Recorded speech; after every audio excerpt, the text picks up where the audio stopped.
the two-headed monster of Derrick Henry, Lamar Jackson, basically what we all thought it could be when that signing happened is what it kind of looks like it is. You're tuned in to the Ross Tucker Football Podcast, guiding your gridiron journey, none other than your host, former NFL lineman, Ross Tucker.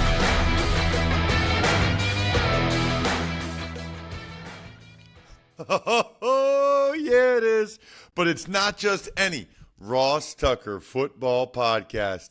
It is a Power Rankings Tuesday, presented, of course, as always, by DraftKings. I'm Ross Tucker, former NFL offensive lineman, 5 teams, 7 years. Most of you know this. Actually recording once again the night before.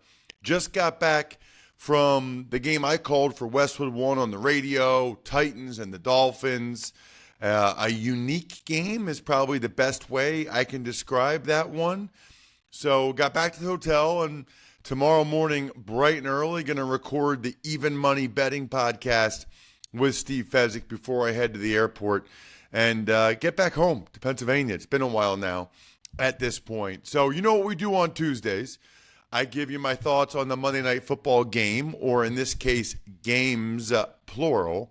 And then we go through and I give you really just a little snippet of what I'm thinking about all 32 teams in the NFL at this point.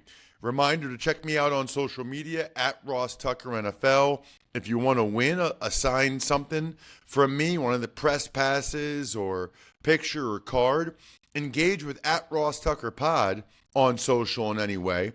YouTube shout outs, always cool. Love doing those videos for you guys. YouTube.com/Ross Tucker NFL. And we are giving away a Madden this week. Someone that gets a Future Fans box using the code Ross at futurefans.com, or someone that goes to westshorehome.com/Ross and just gets a free estimate. That's it, just a free estimate, and you get a free Madden. Patrons, how about Elton Porter, Brian Connerty, Frank Spring? Come on down. Love getting more and more patrons. Patreon.com/RT Media. Hopefully you're not just there for the Even Money Betting Podcast spreadsheet. Hopefully you also chime in with some of the other Tuckheads on some of the other shows as well. Other than that, it's Big Show time. The Big Show. All right, Ross, we'll start with the game that you were just at. The Titans, they dominate the Dolphins, even without Will Levis for most of the game, 31-12.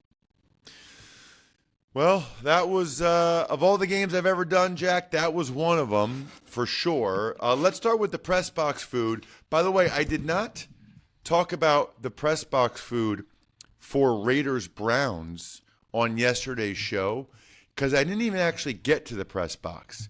So what's happening more and more stadiums is that, for example, the radio booth at the Dolphins stadium is not where the press box is. But I did have time to go to the press box, and I needed to go to the press box.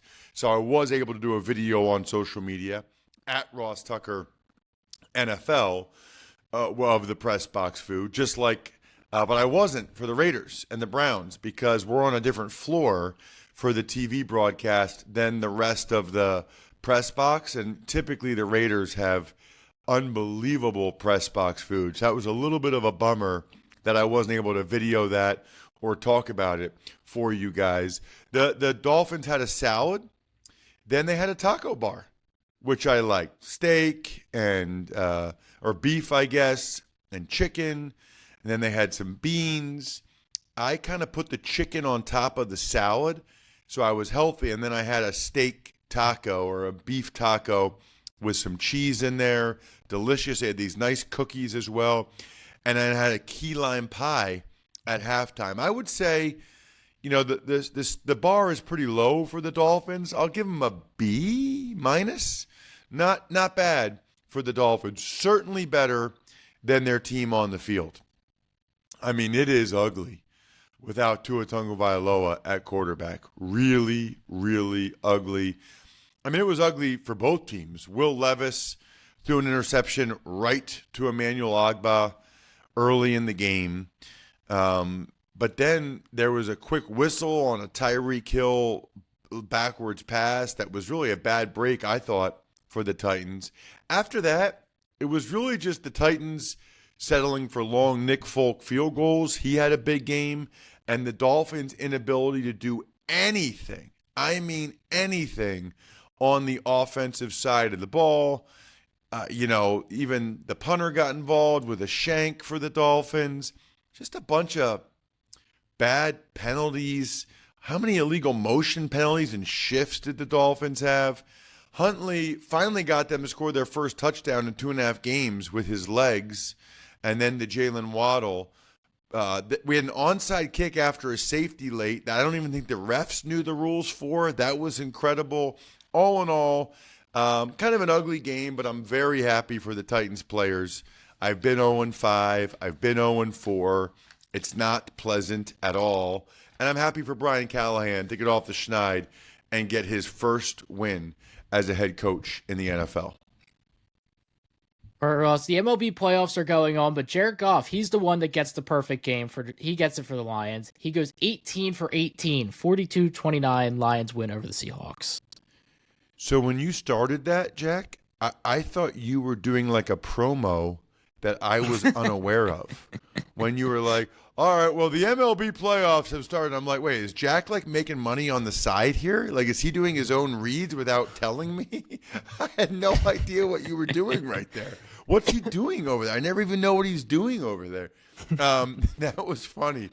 Yeah, I mean, you know what's funny? I was driving back from our game, my game, Jack, and I was texting with Kurt Warner and Kevin Harlan because they called Lions Seahawks on Westwood One, on the other Westwood One broadcast, and they just kept talking about how incredible the game was and David Montgomery and the throwback to Jared Goff and the lateral.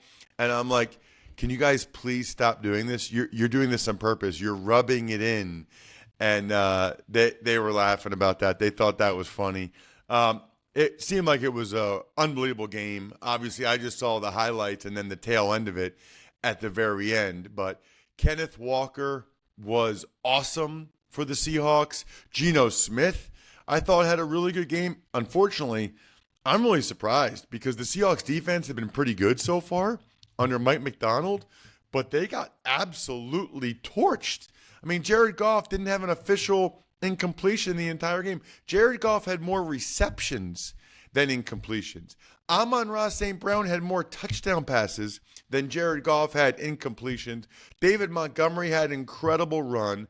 I love the lateral play from the Seahawks. There's no chance anybody was watching the Titans-Dolphins game unless you are like a diehard Titans-Dolphins fan, because that Lions-Seahawks game was awesome. Maybe the Lions offense is finally back to what they were last year or what we thought they should be, and certainly that's not the case with the Seahawks defense, as they couldn't slow down the Lions whatsoever. Although I will say this about Detroit, big Labatt Blue Light town, huge. So at least Lions fans are celebrating right now by drinking Labatt Blue Lights with their friends and living life to the power of we. Always enjoy responsibly. It's delicious beer made by Labatt USA in Buffalo, New York.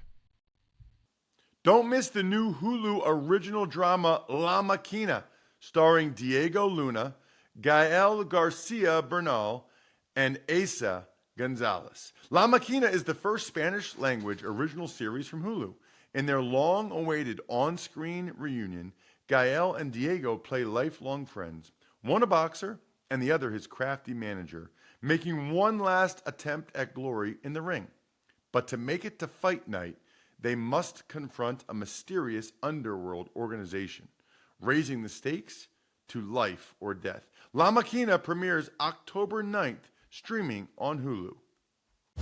It's time for the all-important Power Rankings. The worst team in the history of the NFL is... All right, Ross, we're going to start our power rankings. 32nd, team you just mentioned, the Miami Dolphins. Miami Dolphins, Miami Dolphins, Miami Dolphins really stink. I mean, they are bad. There's no way around it. By the way, Jack, I've got the Patriots at 31. I saw I had Titans back-to-back. Patriots 31, Titans 30 coming up.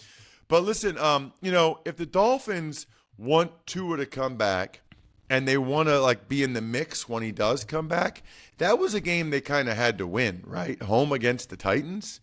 You got to win that game if you're the Dolphins, so that if Tua's thinking hard about coming back, that he actually has a chance. But nope, that's not what happened, clearly, as the Dolphins. I mean, they lost by almost 20 points to the Titans. Now, it wasn't that much of a blowout, and some weird things happened, but still obviously not a great look for the Miami Dolphins.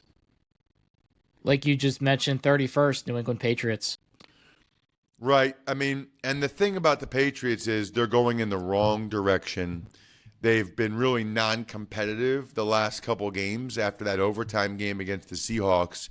And so now I think the real question is just when Gerard Mayo rips the Drake May Band-Aid off and puts him in at quarterback.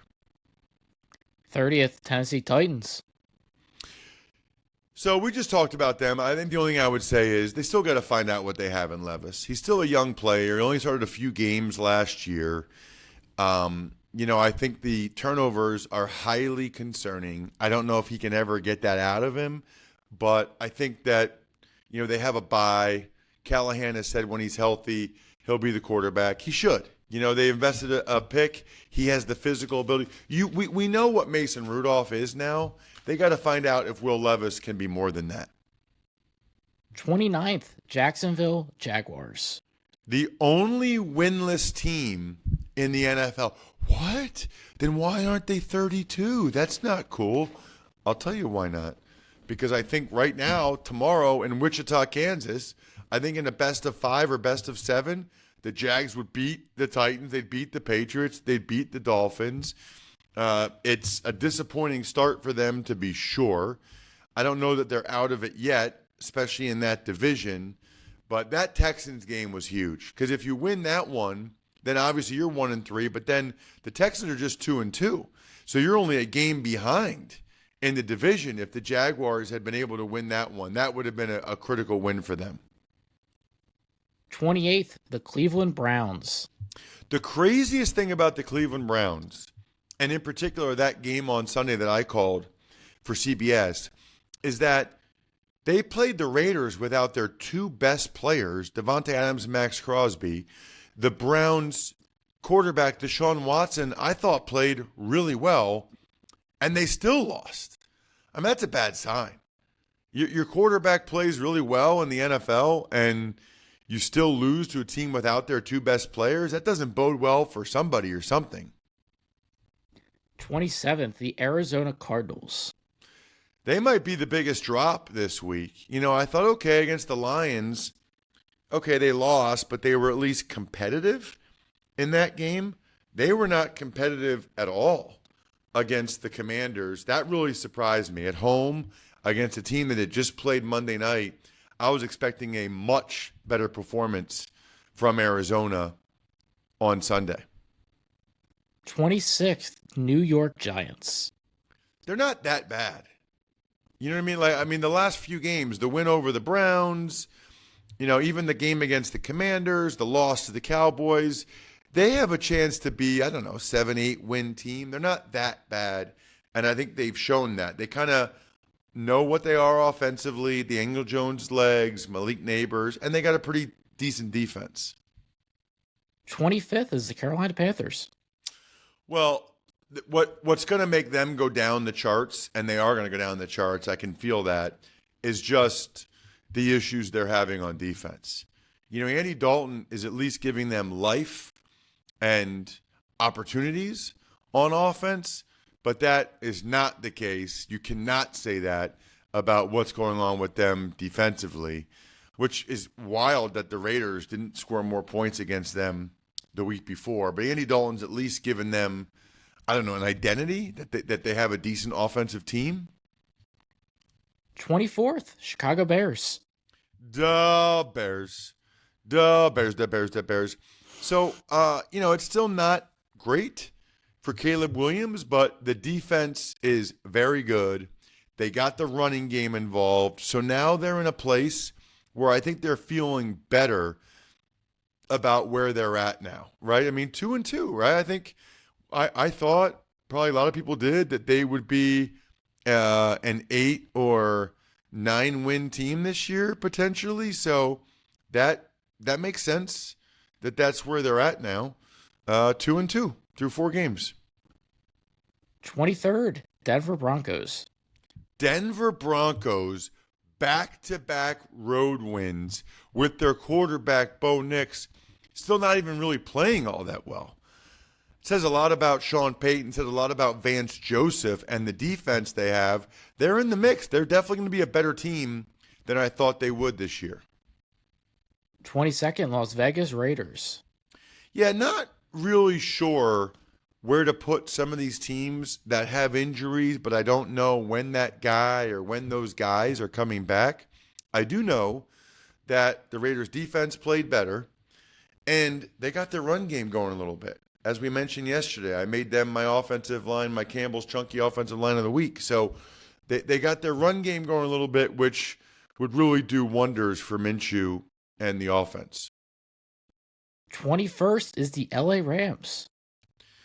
Ugly loss for the Rams in Chicago, right? You know, for the Rams thinking that they can hold down the fort and be a playoff team potentially when they get Cooper Kupp and Puka Nacua back. I think you gotta win a game like that against the Bears. I mean, they outgained them, but turnovers matter a lot. 20th, Cincinnati Bengals. Bengals get off the schneid, but really that is the third straight game where they're playing much, much better now on the offensive side of the ball. I mean, their offense is kind of firing on all cylinders.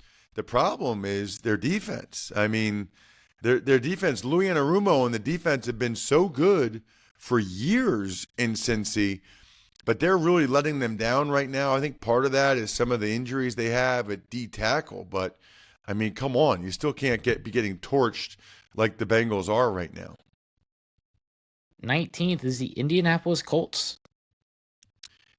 So the Colts have now won 2 ball games in a row against the Bears and the Steelers. We'll see what happens here with Anthony Richardson and the hip pointer. Feels like the type of situation where if it limits his ability to run at all, it's probably not a great idea because, you know, that's such a big part of who he is and what he does. Plus, I think Steichen's probably curious. You know, it's like you almost want to sneak some wins in with Joe Flacco before you realize you have to go back to Anthony Richardson. 18th is the Jets. Jets, Jets. If they miss the playoffs, right, that game on Sunday against the Broncos, that will be one of the ones they talk about. That will be one of the ones they point to and just say, how could we possibly have lost that game at home to the Broncos? I mean, look, I know stuff happens in the NFL, but Aaron Rodgers has to find a way to get that team in the end zone, period. 17th is the LA Chargers. Only dropped them 1 spot. Thought that was a valiant effort against the Chiefs. Now what they need is to get their offensive tackles healthy and Joey Bosa healthy and Justin Herbert fully healthy now that they got the bye this week. Halfway point, we got New Orleans Saints at 16. Isn't it wild how quickly things can change? You know, it's like the Saints were marching after 2 games. I think you could have made a strong argument that the Saints were the best team in the NFL, or at least had played the best through the first 2 games. Now they've lost back-to-back games, and they're very middling. In fact, they're 16th in my rankings. 15th, the team they lost to, Atlanta Falcons. Feels like, I don't know, I got the Bucs ranked higher than these teams, and I think the Bucs deserve it. But it feels like, in my mind, on some level, I feel like the Saints, Falcons, Bucs are all kind of around in the same area, right? All kind of in the same mix. 14th, Dallas Cowboys. How about them Cowboys? It sounds like there's a real chance that Micah Parsons might miss a game DeMarcus Lawrence is definitely going to miss several. Micah Parsons evidently has never missed a football game in his life due to injury, but that'd be a big loss without those guys. I'd be curious to see what their D coordinator, Mike Zimmer, figures out. 13th is the Packers. Dun, dun, dun, dun, dun, dun, dun. Go, Pack, go. Dun, dun, dun, dun, dun, dun, dun. Go, Pack, go. What I really don't like about what I'm hearing from the Packers is the quotes from Jordan Love talking about how he's still really feeling it in his knee and it's definitely still a thing and it's there. I mean, I don't know. Was it worth it to bring him back for that game? You lost anyway. 12th, Seattle Seahawks. Didn't really move them that much. I mean, I guess they dropped one spot with their first loss, primarily because it sort of showed that their defense is not very good. I don't care how good the Lions' offense is. You can't get absolutely shredded like the Seahawks defense did tonight. 11th is the Eagles. Eagles, Eagles. Big drop for them. They go from 5 to 11. They got ran off the field in Tampa. Plus, they got some injuries. Now, I do think there's a decent chance Lane Johnson concussion, Devontae Smith concussion, A.J. Brown hamstring all come back after the bye, and it might feel like an entirely different new team when the Eagles come back from their bye week. Staying in the NFC East, the Commanders, they're at 10. Unbelievable. I mean, we could go back years. I can't recall the last time the Washington football team or the R words or the Commanders were ever in the top 10. That says a lot. 9th is the Niners. And it helps with them being able to get, those guys back, right? Kittle, Debo, that's who they are. 8th is the Bucks. Mentioned the Bucks earlier. That was a super impressive win. It's kind of hard to believe with some of the wins they have over the Lions and over Philly. Kind of hard to believe that they had that stinker at home against the Broncos. 7th is the Pittsburgh Steelers. They only dropped a few spots because even though the defense wasn't as stellar, I thought Justin Fields and the passing game did a lot to get them back in the game, which I think is encouraging moving forward. 6th is the Lions. Talked about them a lot already. That's the offense that we got used to last year. That's the offense that Ben Johnson, their offensive coordinator, said, we will see again. We're close to a breakthrough. And guess what? He was right. 5th, Texans. Not as, not as high flying potentially as some of their other wins, but Nico Collins was huge when they needed him to be. They got it done late, and C.J. Stroud was clutch, which is something he's definitely proven to be so far in his career. 4th, Buffalo Bills. The Buffalo Bills, I only dropped them 2 spots. First of all, the Vikings obviously deserve to be higher than them now because of the way the Vikings are playing. And then, the Ravens just absolutely smashed them. So it's not you can't do the head-to-head or whatever it is, inverse property, transitive property. I have no idea. But what I do know is this. I think right now if they played the Ravens 5 times, I would take the Ravens to win 3 of them. So still think the Bills are a very good team. They kind of got exposed a little bit in that game, though, as Baltimore is coming along now. Speaking of Baltimore, they're 3rd. And they moved up the most, I think. Last week they were 9, so that's 6 spots, which makes them my West Shore biggest upgrade of the week. Upgrade your bathroom or entry door like I've done and I'm going to do again with West Shore Home. Get free installation for 48 months with 0% interest plus an extra $500 off when you visit westshorehome.com/Ross. You can check out my house, the doors, the bathrooms, and you can get a chance to get a free Madden just by doing the free estimate, which is pretty awesome as well. Almost as awesome as this Ravens rushing attack right now. The two-headed monster of Derrick Henry, Lamar Jackson, basically what we all thought it could be when that signing happened is what it kind of looks like it is. Plus, I felt like their defense fooled Josh Allen and came out flying, which was a good sign. Smirnoff knows there's no I in football. Football is a we thing, an experience that is best enjoyed together with good drinks and good folks. Smirnoff's the world's #1 vodka and an official vodka partner of the NFL. And this year, Smirnoff is giving fans in select areas of the country a chance to win the ultimate game day experience, from tickets to sideline passes and much more. Just head to WeDoGameDays.com until November 15th to enter for your chance to win. Smirnoff, We Do Game Days. Please drink responsibly. Smirnoff #21 vodka, distilled from grain, 40% alcohol by volume. The Smirnoff Company, New York, New York. Please do not share with anyone under legal drinking age. No purchase necessary. 21 plus. Ends 11/15/24. See rules at website for participating areas and other important details. Sponsored by Diageo Americas Incorporated, New York, New York. Second, Minnesota Vikings. The Minnesota Vikings. Listen, very strong case could be made for the Vikings being #1. It really could.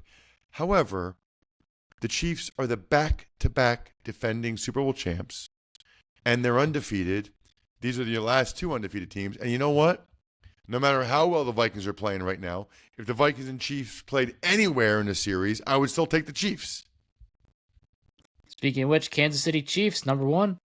I do think Sam Darnold, you can make a case for him as MVP so far, and I think, be writing my 33rd column this week about Sam Darnold. I'm that impressed with what he's doing and kind of rooting for him, to be honest. Meanwhile, for the Chiefs, some weird gray area, I guess, now with the Rashee Rice injury.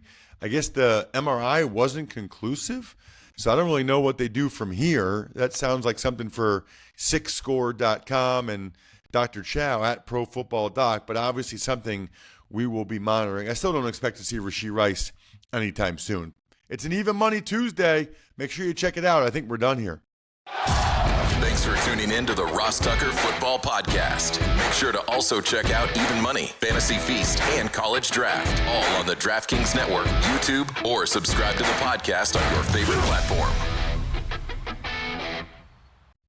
Shout out myfrontpagestory.com, automatic customized signed autograph when you get a customized keepsake gift for anybody in your life at myfrontpagestory.com. Pizza Boy Brewing, Sporticulture, HumanHeadNYC.com, BackOfficeScheduler.com.